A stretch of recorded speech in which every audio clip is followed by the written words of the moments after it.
جن کاموں کو آپ بالکل دنیا داری کہتے ہیں وہ سب دینداری اور عبادت ہیں اگر آپ ان کو انجام دینے میں خدا کی مقرر کی ہوئی حدوں کا لحاظ کریں اور زندگی میں ہر قدم پر یہ دیکھ کر چلیں کہ خدا کے نزدیک جائز کیا ہے اور ناجائز کیا، حلال کیا ہے اور حرام کیا، فرض کیا چیز کی گئی ہے اور منع کس چیز سے کیا گیا ہے، کس چیز سے خدا خوش ہوتا ہے اور کس سے ناراض ہوتا ہے۔ مثلاً آپ روزی کمانے کے لیے نکلتے ہیں، اس کام میں بہت سے مواقع ایسے بھی آتے ہیں جن میں حرام کا مال کافی آسانی کے ساتھ آپ کو مل سکتا ہے۔ اگر آپ نے خدا سے ڈر کر وہ مال نہ لیا اور صرف حلال کی روٹی کما کر لائے تو یہ جتنا وقت آپ نے روٹی کمانے پر صرف کیا یہ سب عبادت تھا،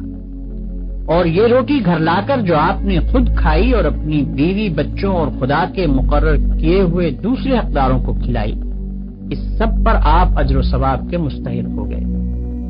آپ نے اگر راستہ چلنے میں کوئی پتھر یا کانٹا ہٹا دیا اس خیال سے کہ خدا کے بندوں کو تکلیف نہ ہو تو یہ بھی عبادت ہے۔ آپ نے اگر کسی بیمار کی خدمت کی یا کسی اندھے کو راستہ چلایا یا کسی مصیبت زدہ کی مدد کی تو یہ بھی عبادت ہے۔